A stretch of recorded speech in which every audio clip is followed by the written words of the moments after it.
Boa noite, seja bem-vindo à quarta e última palestra do Fórum Online VetSmart de Geriatria. Eu sou o Thiago De Rogatis, o seu apresentador, e hoje nós vamos transmitir a palestra Principais Causas de Doença Renal Crônica adquirida em pacientes geriatras. Essa transmissão tem o patrocínio da Labies. A Labies é um laboratório especializado em medicina veterinária para pequenos animais. Atuando há 30 anos no segmento, tem enfoque na saúde e na melhora da qualidade de vida de cães e gatos, sempre baseados em constante inovação, na qualidade dos produtos e compromisso com o meio ambiente. Fundada por médicos veterinários em 1985, a Labies iniciou suas atividades com a proposta de contribuir com a saúde pública e com a clínica diária, com produtos inovadores, voltados para o bem-estar e saúde de cães e gatos. Os valores se concentram em oferecer o melhor, buscando sempre a excelência na pesquisa e capacitação contínua e no estabelecimento de relações sólidas, de confiança e respeito com os clientes. Dentre os produtos consagrados, tanto pelos clínicos como por especialistas, destacam-se Geriox, Osteocart Plus, Ciprovet, Tears, Crema 6A, além da linha dermocosmética Labiderme. A palestra de hoje será ministrada pelo professor Júlio Cambraia, que é professor da Escola de Veterinária da UFMG e membro do Colégio Brasileiro de Nefrologia e Urologia Veterinárias. Bom, agora eu passarei a palavra ao professor Júlio Cambraia, que ministrará a sua palestra.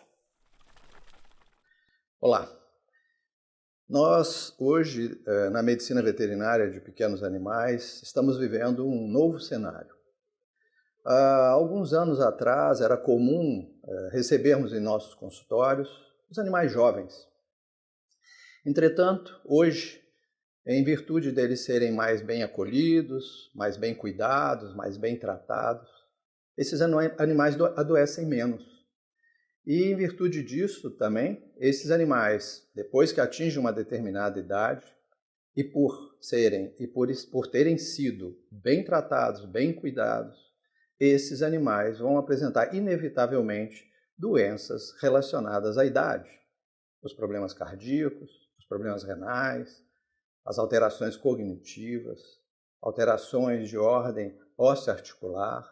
Então, nós passamos a ter, hoje, no nosso atendimento, um grupo de animais que há uns anos atrás não era comum de nós lidarmos com isso. A geriatria, então, passa a ser um estudo importantíssimo dentro da medicina veterinária de pequenos animais e, em virtude disso, as doenças que são comuns à idade também devem ser melhor estudadas.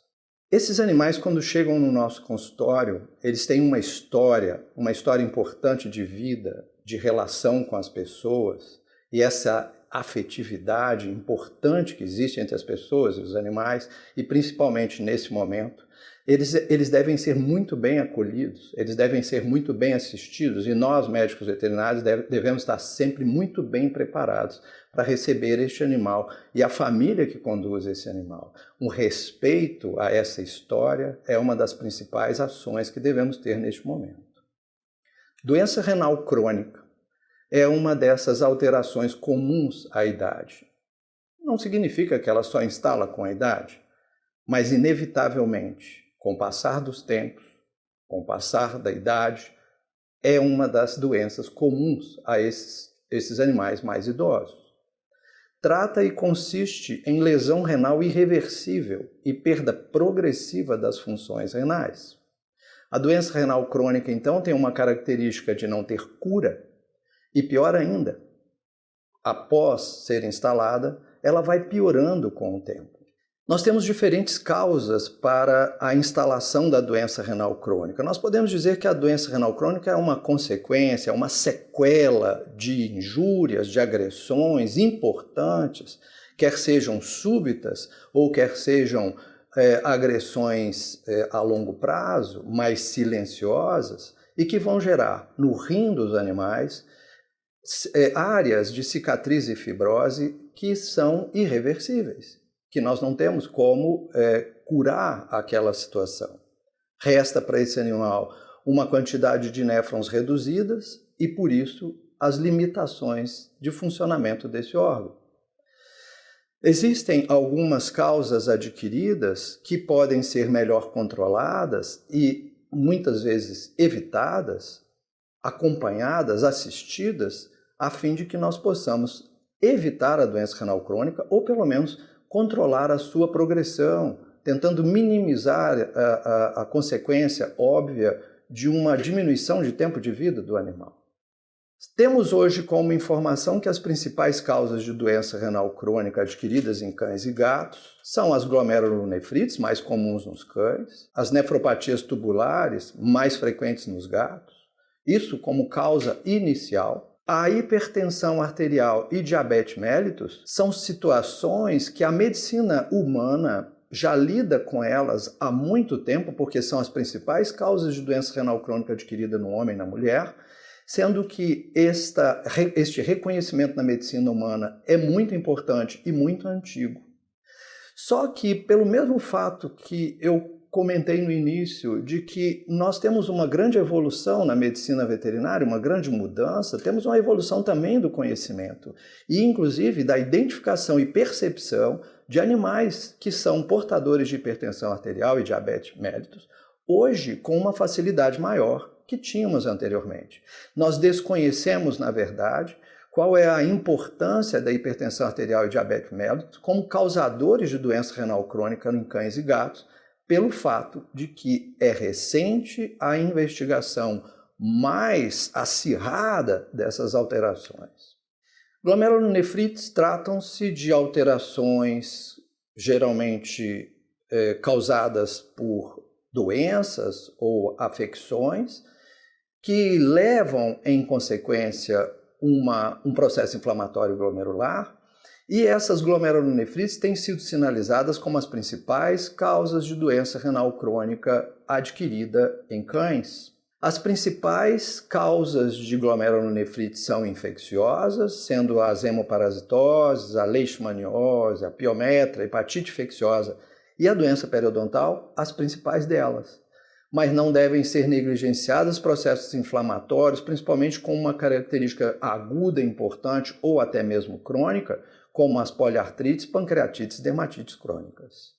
As glomerulonefrites, na maioria das vezes, quando não são agressivas o suficiente para mudar o comportamento de um animal, momento em que nós identificamos e sinalizamos a presença de uma glomerulonefrite, como por exemplo nas leishmanioses e doenças hematológicas como as hemoparasitoses, por exemplo, essas glomerulonefrites, elas são muitas vezes silenciosas, não modificando o comportamento do animal. Momento e papel importante do médico veterinário de identificar a possibilidade dessa glomerulonefrite de acordo com algum sinal que esse animal pode apresentar para o médico veterinário, que deve ser imediatamente investigado. Sinais laboratoriais simples, como o da presença de proteína na urina, é um importante marcador de lesão glomerular. Lembrando rapidamente que proteinúria pode acontecer em diferentes situações, diferentes formas, e nem toda proteína presente na urina será a albumina, mas os exames associados às identificações de agressão, de injúrias ou de doenças causadoras, estimuladoras de injúrias glomerulares, essas situações auxiliam na compreensão e na possibilidade de estarmos diante de uma albuminúria. Aqui cabe ressaltar a importância do exame de urina na medicina veterinária, assim como é reconhecido e prestigiado na medicina humana. Nós estamos negligenciando a importância do exame de urina e perdendo um momento importante de identificar um problema renal grave, silencioso e que vai certamente culminar em uma situação mais grave ainda por se tratar de uma situação irreversível. E se essas lesões, então, são irreversíveis, vão desencadear como consequência a doença renal crônica. Aqui vemos na imagem à direita a representação de um glomérulo normal, onde percebe-se a regularidade do parênquima e da vascularização desse capilar do glomérulo, mostrando a regularidade do seu parênquima e mostrando também um espaço da cápsula glomerular regular e com um espaço suficiente para a realização do derrame, do filtrado glomerular. Por outro lado, à esquerda, percebemos um glomérulo aumentado, uma irregularidade da vascularização desse capilar, com áreas de lise e diminuição do espaço da cápsula glomerular. Um animal que apresenta uma boca nessa condição é um animal que apresenta doença periodontal grave, uma possível endocardite bacteriana, uma glomerulonefrite imunomediada, e muitas vezes esse animal já está num quadro de insuficiência renal aguda ou até mesmo doença renal crônica. Uma boca nessas condições, ela tem que ser imediatamente tratada, independente do risco que esse animal pode sofrer na condição de uma anestesia geral. O que podemos fazer muitas vezes é preparar o animal para ser submetido a essa limpeza, com procedimentos possivelmente de fluidoterapia, antibiótico terapia, que pode durar 2, 3 ou até 4 semanas para ser, então, submetido a essa limpeza. Mas, de forma nenhuma, esse animal deve continuar com a boca nessas condições. O risco de uma anestesia é grave, mas a condição de doença renal crônica para este paciente é inevitável, pela consequência que essa condição vai gerar, além do risco de uma endocardite bacteriana. Muitas vezes, ao examinarmos a boca de um animal, nós deparamos com uma boca como essa, nos dentes incisivos até o canino, e a pesquisa do fundo dos molares, alguns pré-molares e molares, deve ser feita por causa de que esse cenário que se percebe na posição da frente dos dentes, nem sempre é o cenário que nós vimos na região do fundo. Esse é um caso típico porque aqui nós percebemos que os molares desse animal estão com um acúmulo de cálculo importante e esse animal está com um processo inflamatório que pode ser percebido logo acima do canino e nos molares, um processo inflamatório na gengiva muito importante, agudo, inclusive com edema, né, e mostrando que há um brilho, né, específico nessa região, sinalizando inclusive uma área de incômodo, uma área que pode gerar dor e dificultar a ingestão de alimento. É comum, então, recebemos no nosso consultório responsáveis pelos nossos pacientes queixando que o animal não está gostando daquele alimento industrializado normalmente, sinalizando que ele perdeu o interesse em comer aquele alimento, que na verdade ele não perdeu o interesse pelo prazer de se alimentar, mas sim pelo incômodo que está sendo gerado por essa boca. E situações como essa, elas se tornam frequentes nos nossos consultórios. Esse é um caso recente que recebemos no nosso hospital, e aqui nós podemos perceber pelo histórico que esse animal apresentava uma saliva com sangue, vômito amarronzado e fétido, e não conseguia beber água e nem comer. Esse animal apresentava uma doença periodontal muito grave, com um processo inflamatório muito importante, o que gerava, então, essa dificuldade desse animal para consumo, até para a ingestão de água e alimentação. Vamos observar aqui os resultados de exames que fizemos na entrada desse animal no hospital. Nós fizemos um ultrassom, um hemograma, ureia e creatinina, proteínas totais fracionadas e a relação proteína-creatinina urinária. Obviamente fizemos o exame de urina completo, fizemos uma bioquímica também mais abrangente, e aqui selecionei alguns dos exames somente para que a gente possa entender a situação desse animal. Vamos começar falando do hemograma. Aqui nós observamos que esse animal, com essa condição grave, apresentava aparentemente um hemograma normal, sem sinais de anemia, e sem sinais de infecção. Entretanto, nós temos um ultrassom que mostra e que sinaliza uma alteração renal importante, mostrando hiperecogenicidade difusa de região cortical e mantendo a definição da relação córtico-medular. Essa é uma sinalização que, se somarmos a outras informações, vamos perceber que ela é sinal de um processo de uma injúria renal aguda. Vemos aqui também uma ureia numa concentração sérica de 315 mg por decilitro e uma creatinina na concentração de 4,9 mg por decilitro, bem acima dos valores de normalidade, mostrando uma azotemia importante já para sinalização de uma uremia.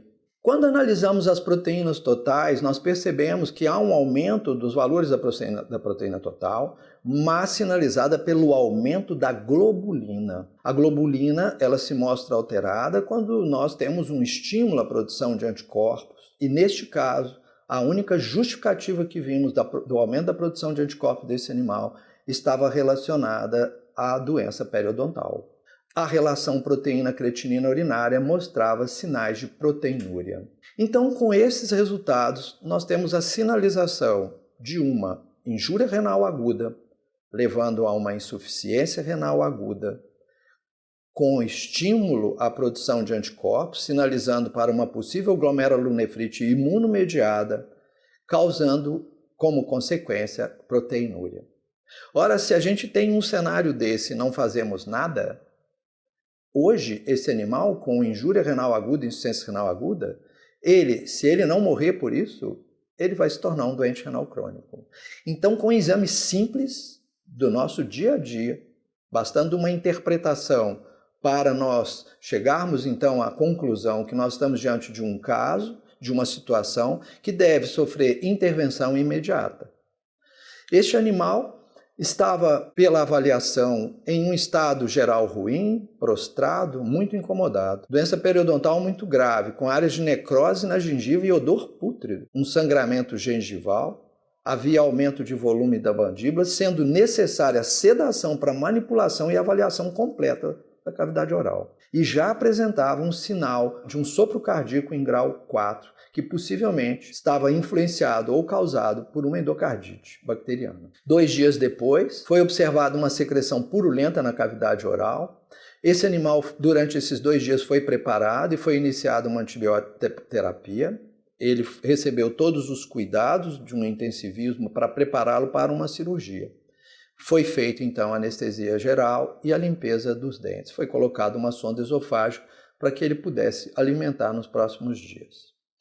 Vamos ver como foi o comportamento. Aqui eu escolhi mais especificamente os valores de ureia e creatinina para nós analisarmos. Como vimos, iniciou com 315 de ureia e 4,93 de creatinina. No dia 18, 2 dias depois, realizando somente a preparação desse animal, nós tivemos uma diminuição muito discreta. A injúria era grave o suficiente que não permitiu que nós tivéssemos uma melhora importante, realizando uma tentativa de melhorar a excreção renal deste animal. Entretanto, no dia 18 foi feita a limpeza e observem que a cada 2 dias foi realizado um exame, e aqui eu reservei os exames de ureia e creatinina, para que 10 dias depois do primeiro dia possamos perceber o significado e a importância dessa limpeza para esse animal, aonde nós observamos uma redução importante de ureia e creatinina, de 287, 2 dias depois da limpeza, já reduz para praticamente a metade, assim como a creatinina. Em seguida, reduções lentas, até termos, 10 dias depois do primeiro dia, 8 dias após a limpeza, uma ureia de 89 mg por decilitro e uma creatinina de 1,25 mg por decilitro.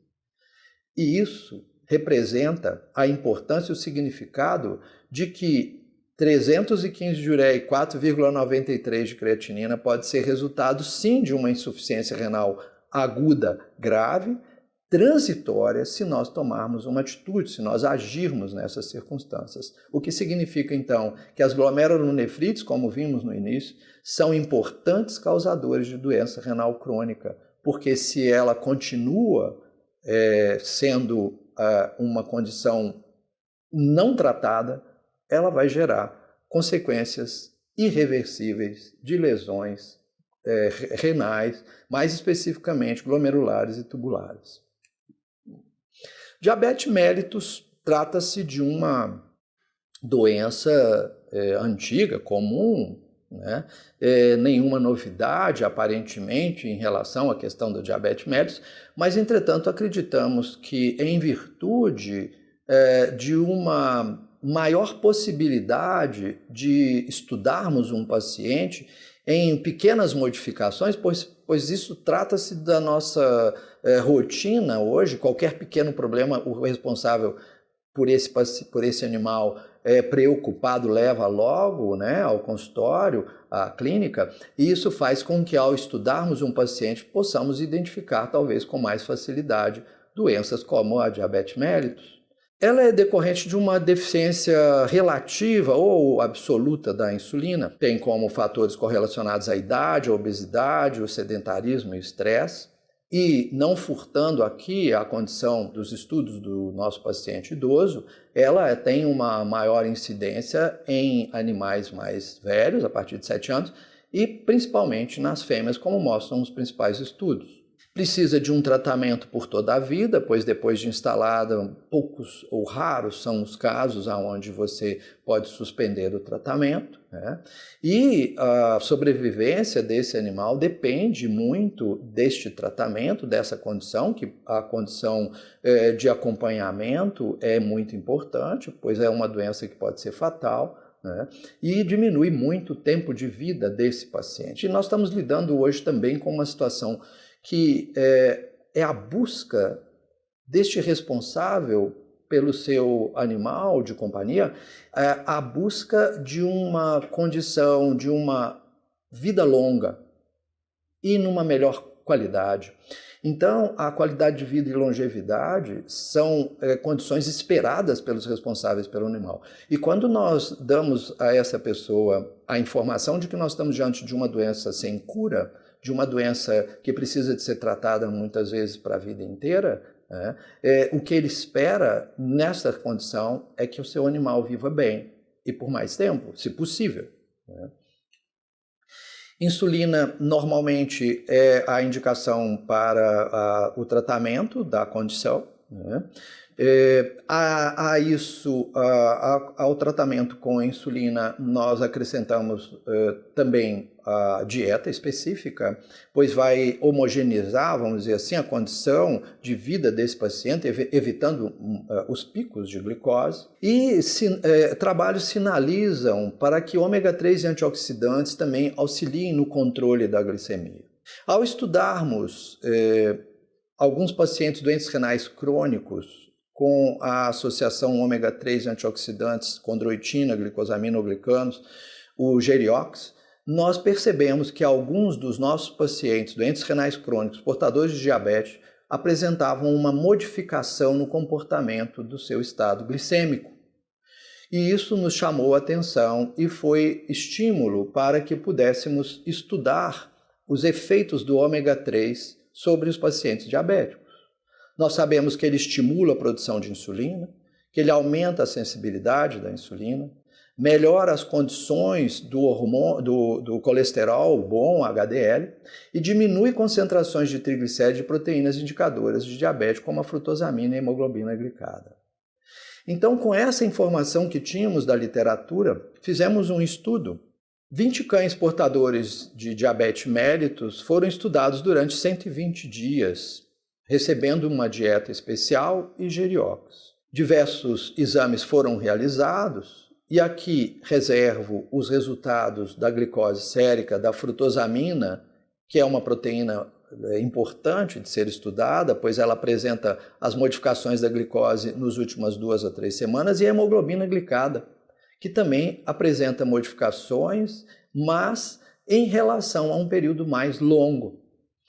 E durante, então, o estudo, nós percebemos que o grupo de animais, em média, apresentou uma diminuição do valor da concentração sérica de glicose, chegando a uma redução de 38%, e alguns desses pacientes, durante e ao final desse período, foi inclusive necessária a modificação da dose de insulina aplicada, sob risco desses animais apresentarem quadros de hipoglicemia. Em relação à frutosamina, nós tivemos algumas dificuldades de uma instabilidade, inclusive percebe-se aqui um desvio padrão muito importante, não demonstrando para nós, nesse grupo de animais estudados, uma modificação talvez verdadeira ou real da frutosamina, talvez o estudo por um tempo mais longo, talvez tivéssemos uma alteração de frutosamina um pouco mais coerente, mas já houve uma importante redução de 13%.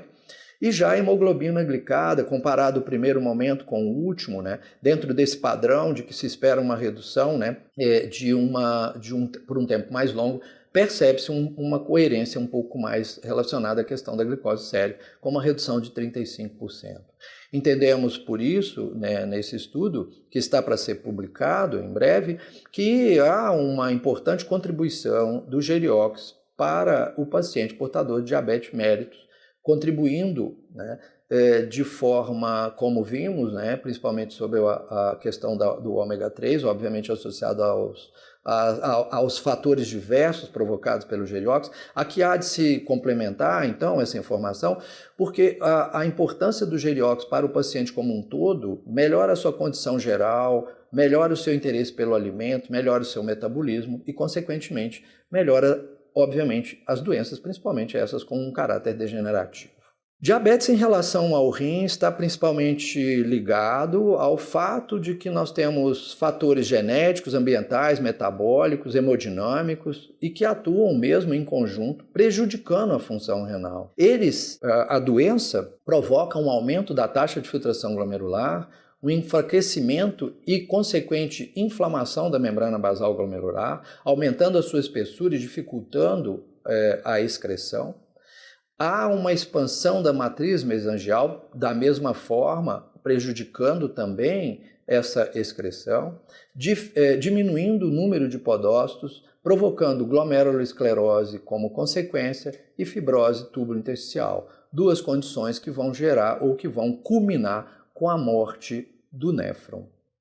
E por isso a diabetes mellitus é muito bem acompanhada, muito bem assistida, e há uma preocupação muito grande da diabetes mellitus com a doença renal crônica no homem, e isso vem fazendo com que nós, dentro da medicina veterinária, passamos a nos preocupar mais com essa condição também.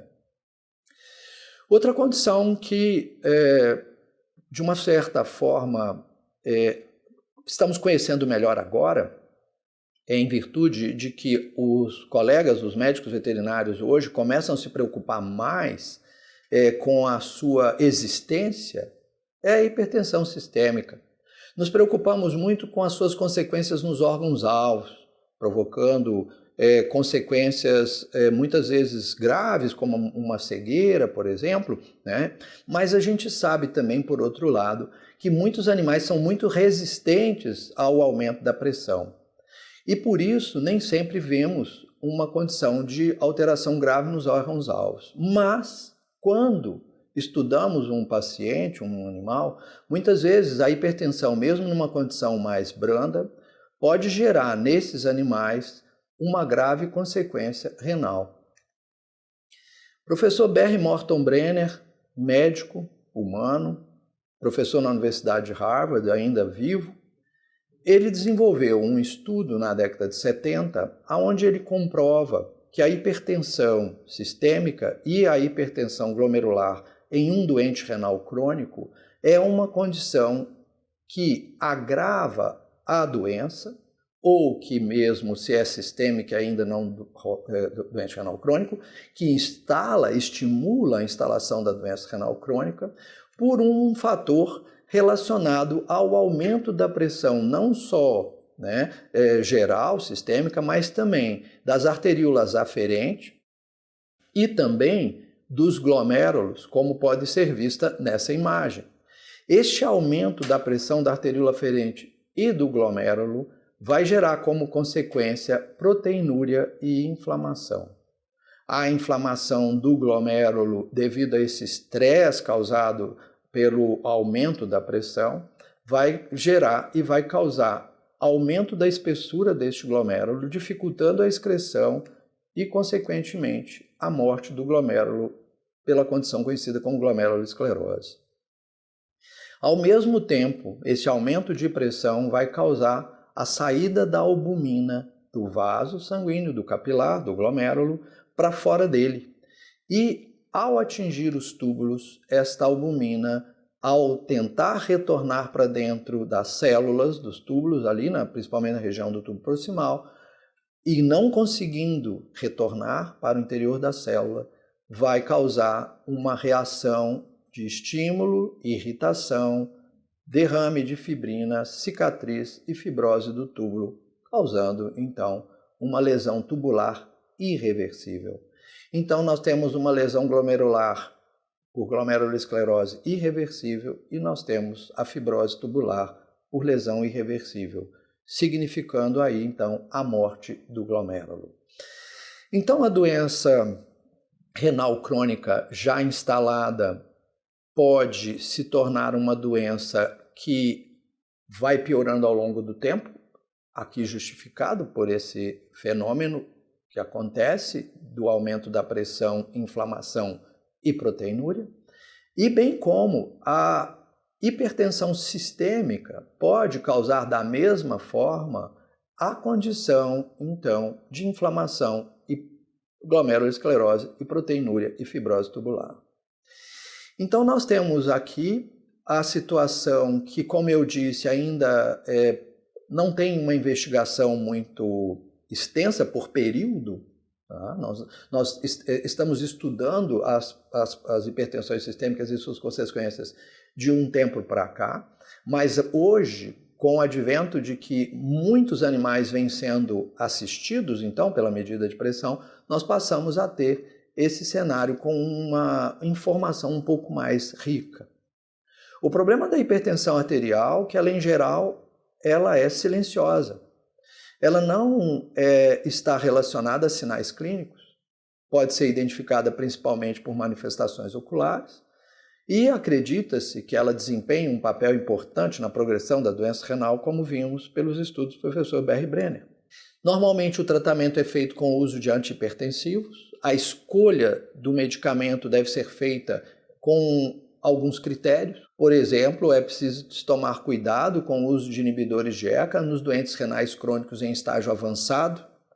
Em gatos, normalmente, eles não controlam bem a pressão. Então, a escolha de um inibidor de canal de cálcio ou mesmo de um inibidor de enzimas conversoras de angiotensina, eles devem ser feitos com critério e preferencialmente pelo profissional que está acostumado com esse tipo de intervenção.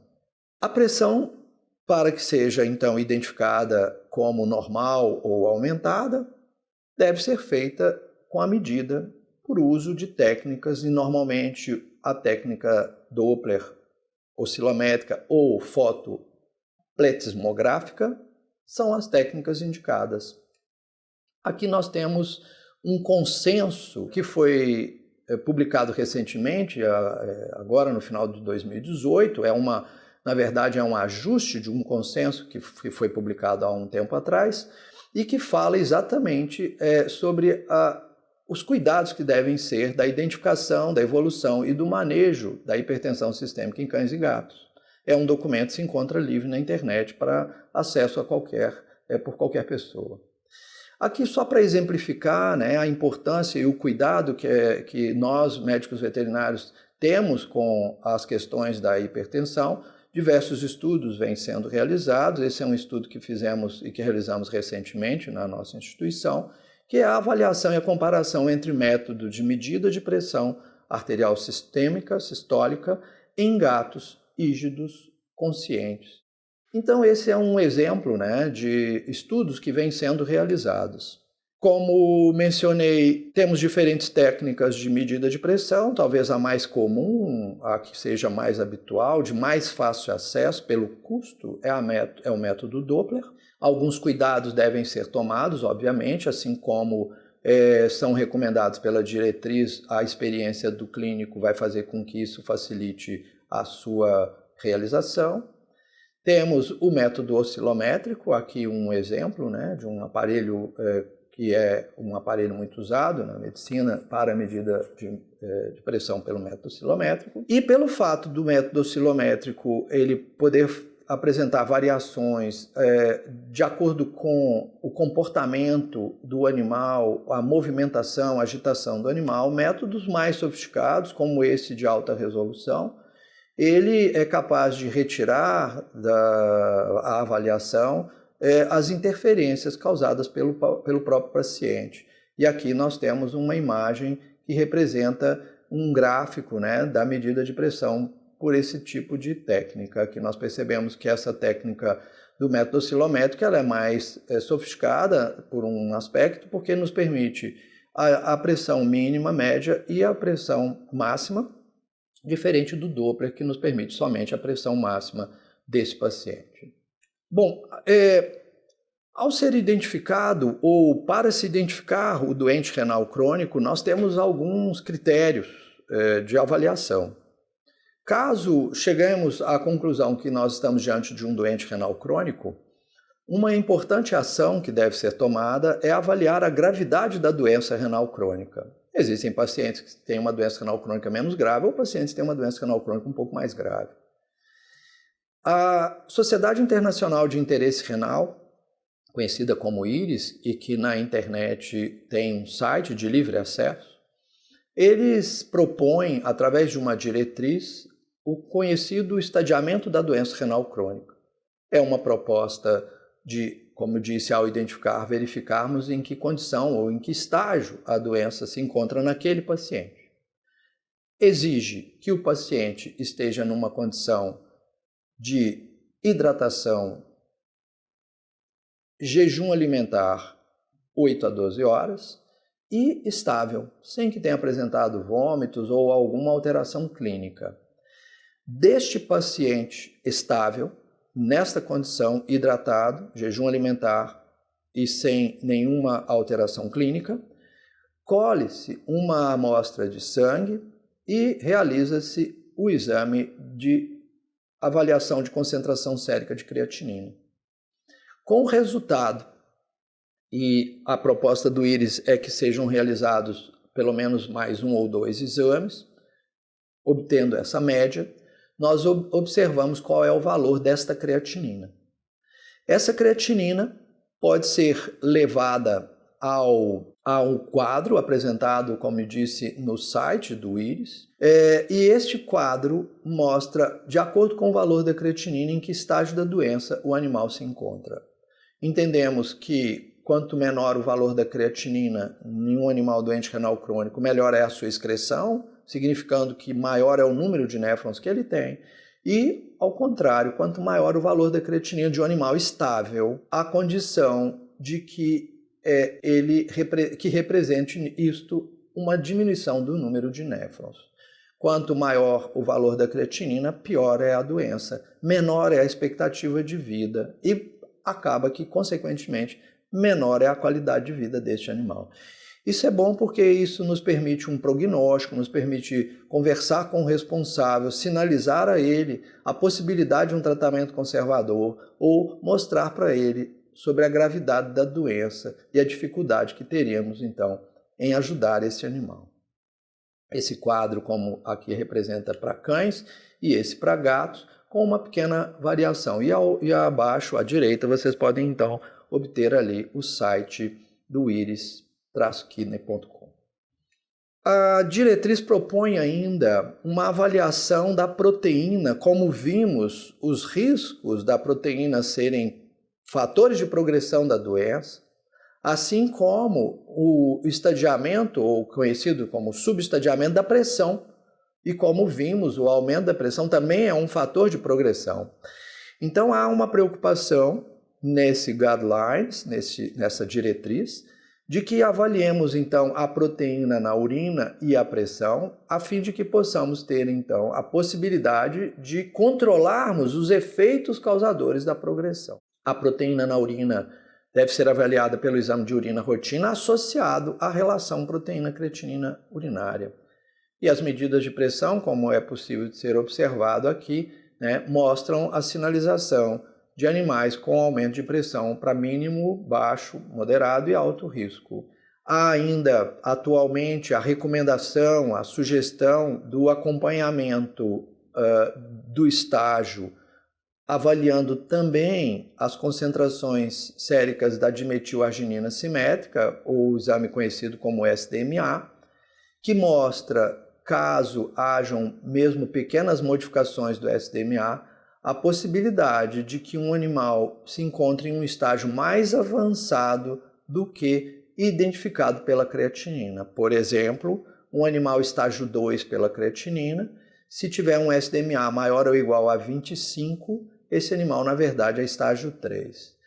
Cabe ressaltar aqui que, da mesma forma, essa avaliação com o SDMA deve ser feita em um animal, numa condição em que esse animal se encontra estável, em jejum alimentar, 8 a 12 horas, hidratado.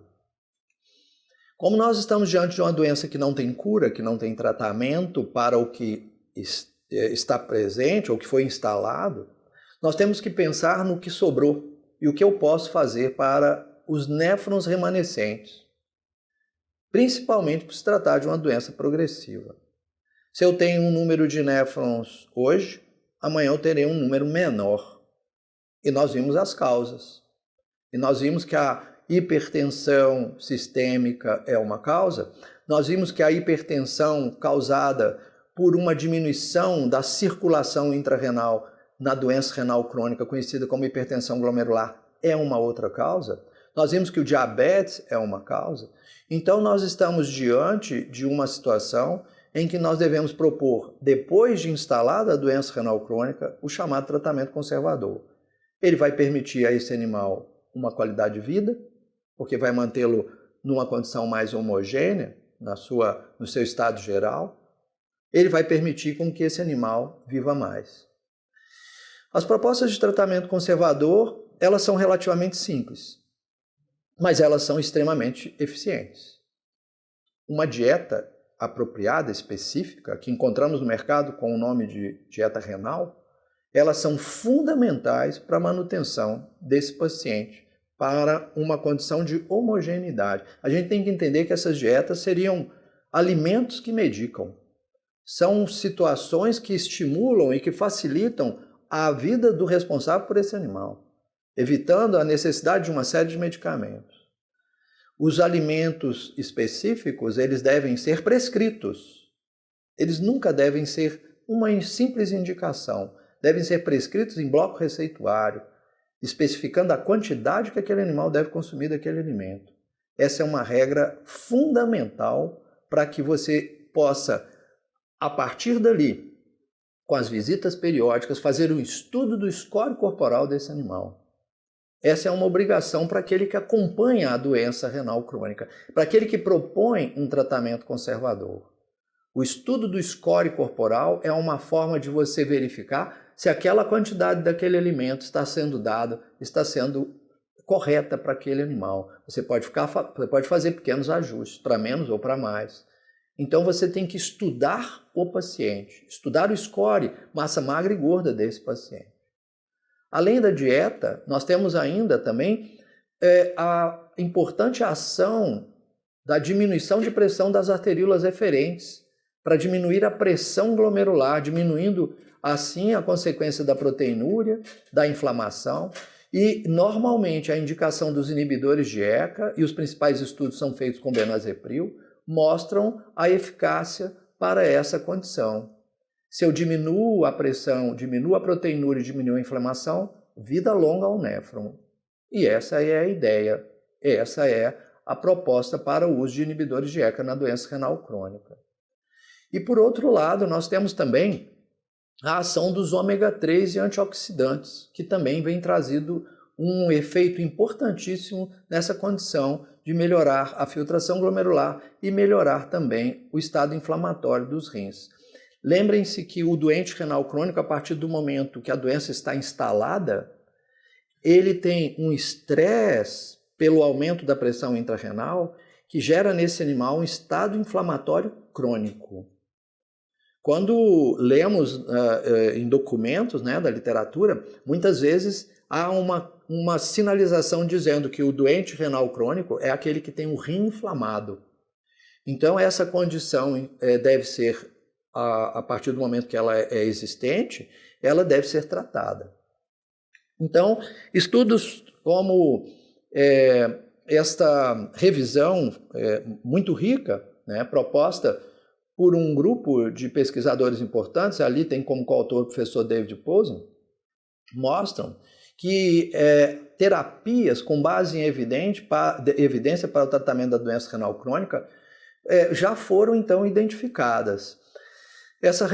Esse trabalho de revisão nos facilita, obviamente, uma leitura, né, mostrando diversas características, né, da terapia conservadora e mostrando aqui, como eu disse, a importância da nutrição, da dieta, o controle de fósforo, por exemplo, como um dos fatores importantes da dieta, dos ômega 3 antioxidantes e também dos inibidores de enzima conversora de angiotensina.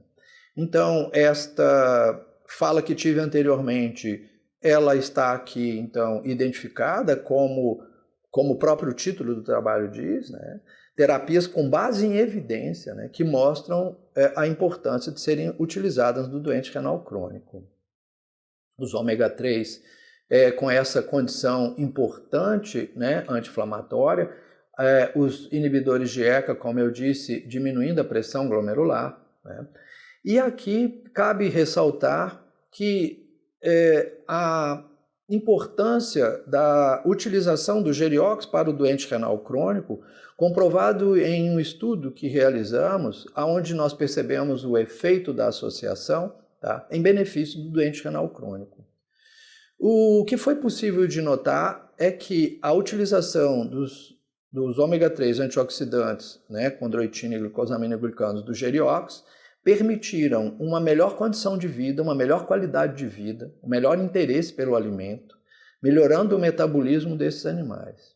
Além disso, percebemos que houve uma melhora da excreção, mas não por uma característica de aumento do esforço da excreção, mas essa melhora da excreção foi sinalizada pelos exames que realizamos, pela possibilidade de uma diminuição da inflamação do endotélio, do glomérulo. E isso nos permite que o animal acumule menos substâncias que vão causar transtornos nesse animal. E com uma azotemia mais discreta ou menos importante, a qualidade de vida, né, e automaticamente a longevidade estariam, então, associadas a essa condição. Esse trabalho se encontra de livre acesso na internet para que vocês possam fazer a leitura dele, caso tenham interesse. Visto o que discutimos ainda há pouco, eu acredito que a doença renal crônica ela deve ser investigada preferencialmente numa condição em que devemos evitar a sua instalação. Discutindo sobre diabetes, sobre hipertensão, sobre glomerulonefrites, vimos que em todo momento a minha preocupação era de identificar o problema e a partir de identificado o problema verificarmos quais seriam as possibilidades de uma agressão ou injúria renal. Se nós tratarmos uma diabetes corretamente, tratarmos de uma hipertensão no seu momento inicial, preocuparmos com as glomerulonefrites, certamente vamos evitar a doença renal crônica em muitos desses pacientes. E o que se percebe hoje, que com a negligência dessa preocupação, a negligência dessa investigação, infelizmente, muitos doentes renais crônicos estão presentes nos nossos consultórios e que poderiam, então, estar numa condição diferente daquela. Muito obrigado. Muito obrigado, professor Júlio. Bom, agora nós vamos passar a palavra para Ana Carolina Donatelli, gerente de marketing da Labies, que ministrará a sua apresentação. Boa noite. Eu gostaria de agradecer em nome da Labies, em nome do VetSmart, vocês estarem nos acompanhando nesse Fórum de Geriatria, o segundo Fórum de Geriatria online VetSmart Labies. Eu vou conversar hoje com vocês um pouquinho sobre qualidade de vida com Geriox. Antes de entrar diretamente no produto, eu gostaria de apresentar para vocês alguns pontos que estão relacionados ao envelhecimento. O envelhecimento ele é inerente a qualquer ser vivo. Existem alguns pontos importantes que a gente não se esqueça. Ele é progressivo, ele é insidioso. Quando eu falo insidioso, eu me refiro a que ele nos engana. Então, a gente não tem um lembrete diário de que existe esse envelhecimento, mas cada dia as células estão mais desgastadas. Ele é irreversível e, embora ele seja sistêmico, ele envolve todas as células do organismo, as manifestações são individuais. Então, alguns animais vão apresentar aqueles pelos esbranquiçados antes de outros, assim como algumas patologias relacionadas à idade aparecem em alguns animais e em outros não. Alguns animais primeiro vão aparecer enfermidades cardíacas, outros vão ter algumas enfermidades renais. Então, isso varia bastante de animal para animal. Dentro do envelhecimento, diversas causas e hipóteses são pesquisadas. Então, existem diversas teorias, como expressão de alguns genes em detrimento a outros, ou também o encurtamento dos telômeros, foi uma das hipóteses levantada, uma morte celular programada, como se tivesse um tempo hábil de vida de cada célula. Mutações genéticas, mas hoje a teoria que mais é aceita e mais é questionada também, né, mais publicada que a gente vê é o estresse oxidativo. Então, durante a vida dos animais, durante a vida de qualquer ser vivo, existe uma produção endógena de antioxidantes que vão frear a ação dos radicais livres. Determinado momento de vida, a gente tem um desequilíbrio e acaba tendo uma sobreposição dessas substâncias de radicais livres versus a produção endógena dos antioxidantes. Então, isso leva a um estresse oxidativo com morte celular e também, ou se não ocorreu uma morte celular, uma variação, uma alteração no funcionamento dessa célula que passa, então, a funcionar de uma maneira inadequada. Como que está o cenário hoje da geriatria no Brasil? A gente tem um cenário bastante incipiente ainda. Então, a gente tem hoje 40% de cães e gatos já acima dos 7 anos de idade. Porém, isso representa só 15% dos pacientes que vão até uma clínica. Porém, 35% dos ingressos, que entram em um ponto de venda, compram algum produto para um paciente que tem acima de 7 anos de vida. Então, hoje a gente tem um percentual que tende a crescer, a gente tem melhores cuidados, hoje o animal ele é visto como um membro da família, a gente tem novos fármacos, novos métodos diagnósticos cada dia mais sofisticados. Então, com isso, a expectativa de vida vai aumentar cada vez mais e cada vez mais esse percentual de animais que frequentam o consultório, que vêm até a clínica, são animais que estão acima de 7 anos de idade. E a gente percebe também que no Brasil a gente ainda tem muito o que introduzir, o que falar de geriatria, muito o que estudar de geriatria de cães e gatos. Nos Estados Unidos, por exemplo, 50% das clínicas utilizam algum tipo de protocolo de manejo específico para esses pacientes acima de 7 anos. E a gente vê que isso ainda é uma prática em desenvolvimento, bastante inicial no Brasil. Nesse contexto, eu apresento para vocês o Geriox. O Geriox ele é um medicamento idealizado e formulado para retardar as consequências do envelhecimento. Então, ele está envolvido, a proposta dele é que o animal possa aumentar a expectativa de vida, porém que esse tempo de maior expectativa seja com qualidade de vida. Então, ele pode viver mais e melhor. Isso está totalmente relacionado porque o Geriox ele previne o surgimento ou o agravamento de patologias relacionadas a esses processos degenerativos decorrentes dessa idade. Então, a gente utiliza ele tanto preventivamente como também associado a patologias clínicas degenerativas que são comuns com a idade. Bom, o que tem no Geriox? Qual a composição do Geriox, Mais do que quais são os princípios ativos do Geriox, o mais importante é a gente levar em conta a sinergia desses princípios. Então, a gente tem ácidos graxos ômega 3 associado a um pool de antioxidantes e condroprotetores. Falando um pouquinho da ação de cada um dos princípios, é mais do que conhecido o efeito antioxidante e anti-inflamatório natural do ômega 3. O ômega 3 também te permite uma renoproteção. Então a gente tem um efeito direto anti-inflamatório sobre o glomérulo. Da mesma maneira também a gente, além de fazer essa renoproteção com esse efeito anti-inflamatório, o ômega 3 em associação com a vitamina E, em associação com o sulfato de condroitina A, eles geram o sangue, eles fazem com que o sangue se torne menos viscoso, mais fluido. E esse sangue tem a capacidade de melhorar essa microcirculação, de melhor circular em vasos de pequeno calibre, como são os vasos tanto de rins quanto de sistema nervoso. Então a gente também tem um efeito direto de renoproteção e melhora da função renal. Também a gente tem a ação do ômega 3 no sistema nervoso central, reduzindo o acúmulo da substância beta-amiloide. Essa substância está totalmente relacionada à síndrome da disfunção cognitiva.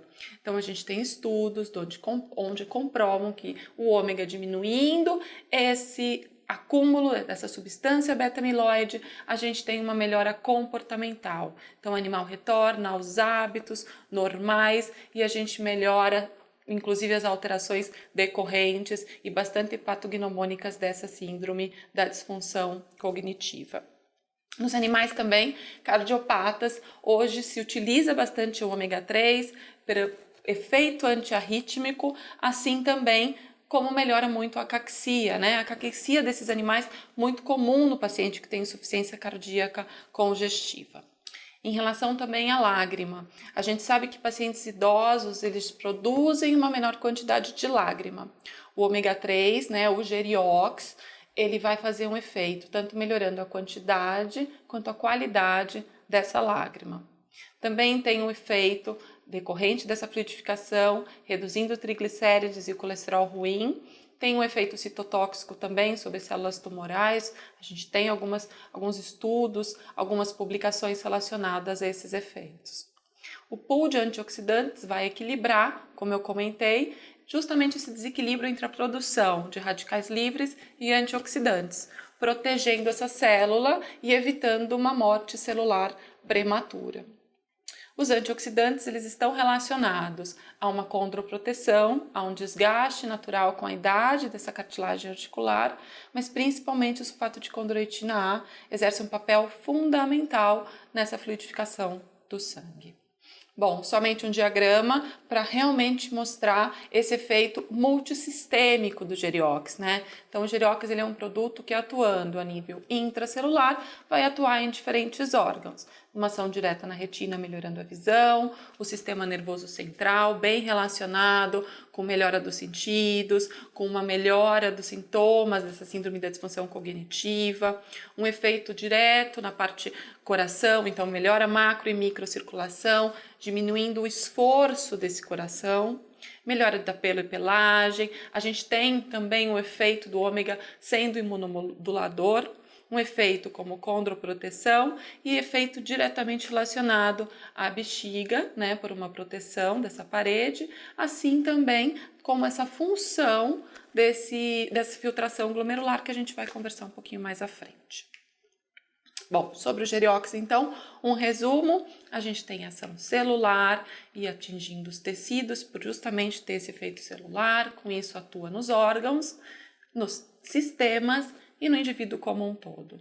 Então, sempre recordar que favorecendo a microcirculação, efeitos multissistêmicos, não tem contraindicações, não possui interação medicamentosa, a gente leva em consideração o animal que está acima de 7 anos, ele muitas vezes tem uma patologia degenerativa crônica, está recebendo outros fármacos e a gente tem que ter a segurança de poder utilizar um medicamento que não vai interagir com eles. Não existe esse problema com o Geriox. E como a gente comentou também no primeiro slide, o envelhecimento ele é irreversível, progressivo, gradual. Ou seja, o Geriox ele é recomendado por toda a vida, por uso contínuo. Vamos falar um pouquinho de alguns estudos que a gente tem com Geriox. Eu selecionei alguns que vão de encontro com as indicações que a gente faz. Então, o primeiro que eu vou apresentar para vocês está relacionado mais com a vitalidade, com a parte comportamental. Então, são pacientes, né?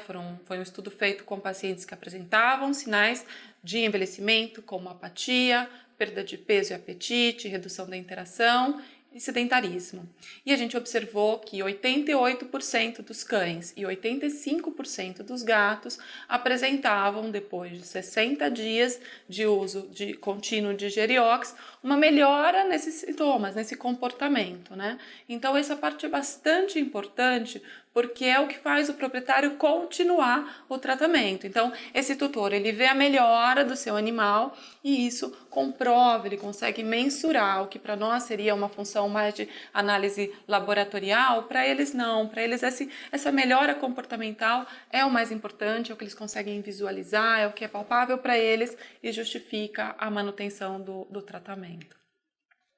Esse é um outro estudo. Esse estudo está relacionado com pacientes que tinham doença renal crônica, apresentavam uremia e creatinemia elevadas e eles fizeram uso por 60 dias de Geriox. Isso tudo também relacionado à sintomatologia clínica com alterações comportamentais.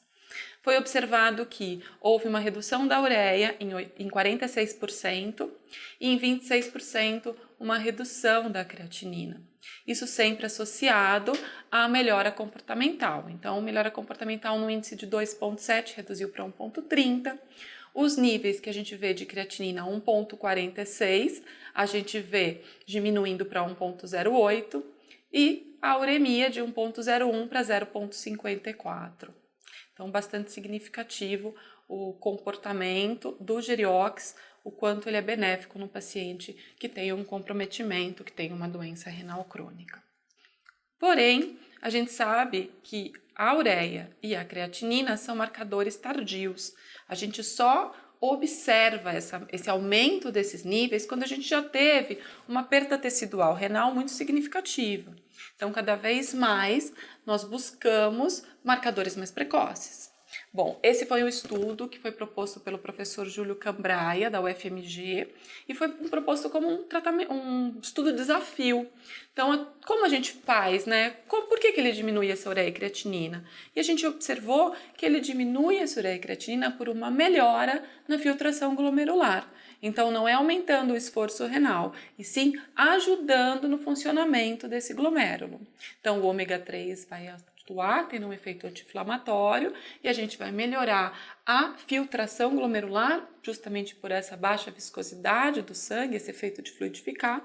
Com esse estudo, a gente observou que melhora a taxa de filtração glomerular e a gente observou também que diminui a proteinúria. Então, um outro marcador, que seria justamente a eliminação da proteína na urinálise, a gente também consegue reduzir já com o Geriox.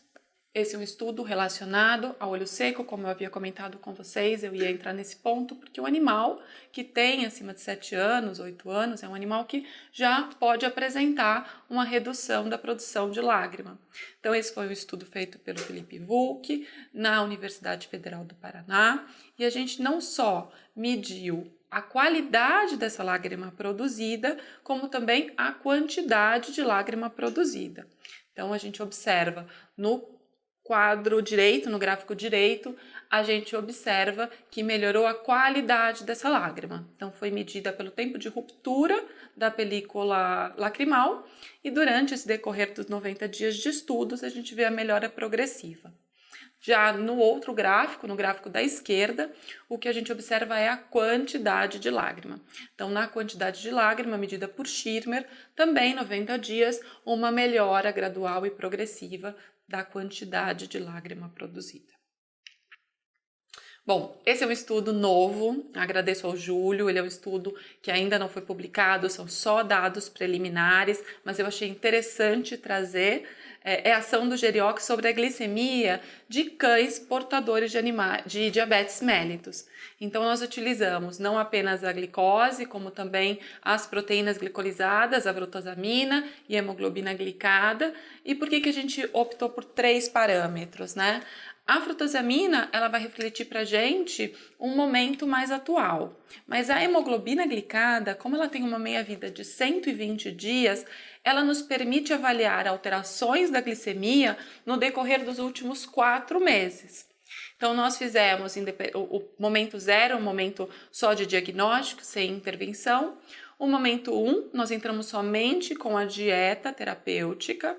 E no momento 2, no momento 3, gradualmente, entramos com o Geriox. Então, no momento 3, nós já temos 120 dias de dieta e 90 dias de Geriox. Então, a gente já observa 38% entre o momento 0 e o 3 da melhora da glicose sérica, 13% de melhora na frutosamina, né, essa redução significativa, e da hemoglobina glicada, que é justamente o que vai nos apresentar esse histórico de redução, né, da glicemia já com um período maior de tempo, uma redução de 35% já entre o período 3 e o período 0 desses animais. O interessante é que nesses animais, nesse estudo, haviam animais que faziam uso de insulina regularmente e pudemos com isso reduzir a dosagem da insulina que foi utilizada nesses animais. Então, esse é um estudo que a gente está bastante ansioso pela publicação. Agradeço ao Júlio, é um estudo inédito, muito bacana. A gente sabe que existe, né, na literatura alguns relatos de ômega relacionados ao uso em animais diabéticos, e aqui a gente tem um efeito direto do Geriox, tá bom? Eu gostaria de falar um pouquinho sobre a nossa recomendação. Então, como é a nossa recomendação? A todos os animais, cães e gatos acima de 7 anos, eles devem utilizar Geriox.